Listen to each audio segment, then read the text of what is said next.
Laudetur Jesus Christus, praise be Jesus Christ, in secular secularum, now and forever.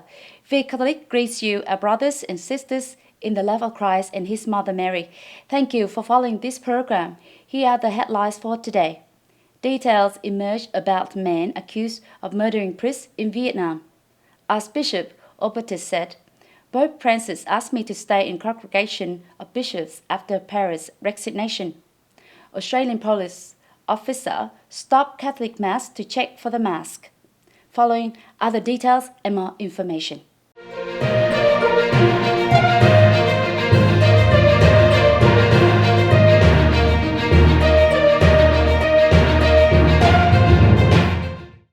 Details emerged about man accused of murdering priests in Vietnam. Father Joseph Tran Ngoc Thanh was murdered while hearing confessions just before he was about to celebrate Holy Mass. A bishop in Vietnam has released a letter that sheds light on the possible motive of the man accused of murdering a Dominican priest on January 29th. Nguyễn Văn Kiên was charged with murdering Father Joseph Tran Ngoc Thanh while the Dominican priest was hearing confessions on 29 January. Stabbed several times, Father Thanh was taken to the hospital but died of his wounds hours later. He was also paranoid about being bullied and prevented from getting married. Bishop Aloysius Nguyễn Hùng Vĩ of the Con Tum Diocese, where Father Thanh served as a missionary priest, released an open letter to clear up confusion about Kien's motives. From the information obtained from his parents, Kien is not insane in the usual sense. He is lethargic and does not practice faith, the bishop wrote, as reported by The Catholic News. Kien is from a Catholic family. His parents are kind and devout. He has 2 brothers and 1 sister, and his sister stays at a church-run hostel, he wrote. The article in The Catholic News summarized the bishop's letters. Kien could work on farms and repair motorbikes and other things. He would also sometimes get mad, mess around, loudly curse other people, smash television sets, even the altar in his house, and even beat his family members. He was also paranoid about being bullied and prevented from getting married, the bishop added. We hope the confusion surrounding this painful event will soon be brought to light, the bishop wrote, in what The Catholic News said, with a reference to rumors circulating the diocese about what motivated Kien to attack the priest. Dominican community mourns the brother. In a letter to his Dominican brothers and sisters around the world, Father Thomas Nguyễn Trường Tam, the Prior Provincial of Dominican Orders in Vietnam, professed his gratitude for the condolences and prayers the community had received after the priest's tragic death. It was shocking and stunning to learn of the horrific death of our beloved brother Joseph Tran Ngoc Thanh, who selflessly gave his life to the Lord at his confessional last Saturday night. Even now, it is hard for me to tell you what we have gone through. We have just lost a very nice and holy brother, and we did mourn and grieve over his passing away, he added. With the belief that the blood of the martyr is the seed of the Church, Tertullian, we hope Father Joseph Thanh blood shall not frighten us, but strengthen us instead to devote our life to preach the word of God and to serve our brothers and sisters in our mission site. Father Thanh continued.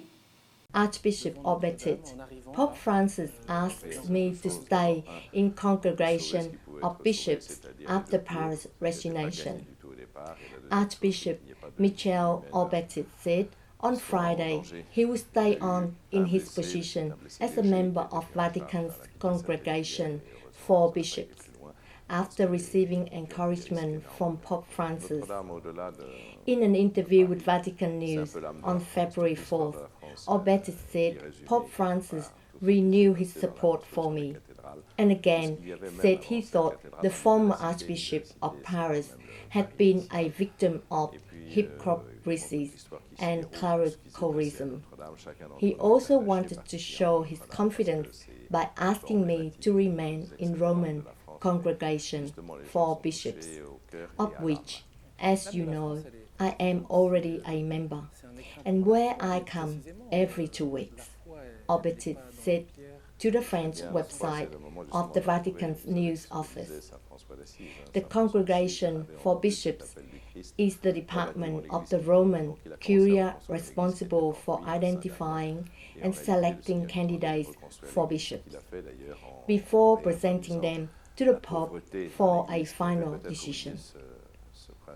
Aupetit submitted his resignation to Pope Francis in late November 2021 after the magazine Le Point published a report portraying the Archbishop as the divisive and authoritarian figure.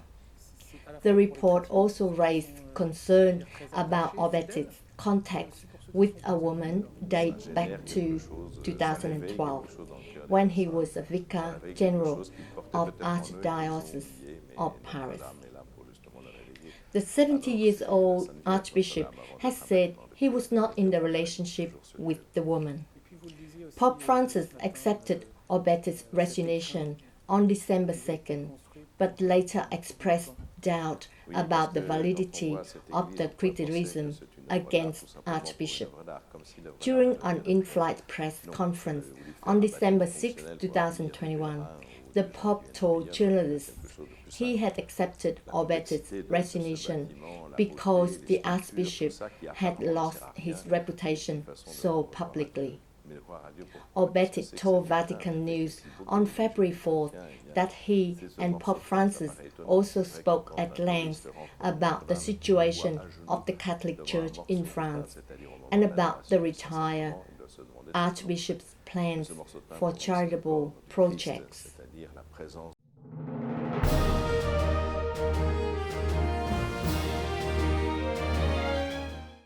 Australian police officer stops Catholic Mass to check for masks. Parishioners record the incident as troubling and confronting. A Catholic Mass in Perth, Australia, was disrupted when police officers stormed in to check if congregants were wearing masks. The authorities interrupted the liturgy after receiving tips about improper mask behavior in St. Bernadette's Catholic Church in Mount Hawthorn. The incident, the city of Perth has very strict COVID-19 regulations, which require masks to be worn at all indoor public events. A photograph circulating among news outlets shows the officer in question standing in the nave to check the details of the parishioners. Patrick Horneman, who took the photo, wrote in the caption, "During a Catholic Mass in Perth tonight, a policeman allowed himself in, strutting up the aisles, demanding correct mass behavior and checking exemptions." According to the West Australian, police found 5 unmasked people in the pews, and only one had proof of an exemption. After briefly speaking with the offenders, the police reportedly left the church and the mass continued. Still, the encounter was described by some parishioners as troubling and confronting. In an interview with Perth Now, a parishioner identified as Matthew recalled the reaction of the congregation. "Everyone was sort of pretty stunned, I suppose. Then, as soon as it started, it was sort of over as he left." Matthew said people were left shaken by the incident. "It's just pretty confronting seeing police vests and stuff in church," he noted, adding he didn't remove his hat, which is pretty disrespectful in that environment. Police statement: the authorities have yet to issue a formal apology to members of St. Bernadette's. Instead, they have released a statement which seems to attempt to justify the move. Perth police said, on Thursday evening, police responded to a report from a member of the public of people not wearing masks inside a church in Mount Hawthorne. They said, upon attendance, 5 people were spoken to by police and complied in wearing a mask.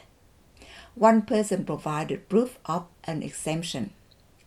Archdiocese of Perth, the Catholic Archdiocese of Perth has called the incident as highly regrettable. According to 7 News, Archbishop Tim Costello remarked, "It is my hope that all the ways can be found to deal with this delicate issue in future, and my office stands ready to cooperate with the police in this matter. It is a formal and very public policy of the Archdiocese of Perth to do everything it can to facilitate compliance with all the government's requirements in relation to the COVID-19 pandemic." The Archbishop added, "It is a matter of regret to me that the police were placed in a position which led them to take the action they did."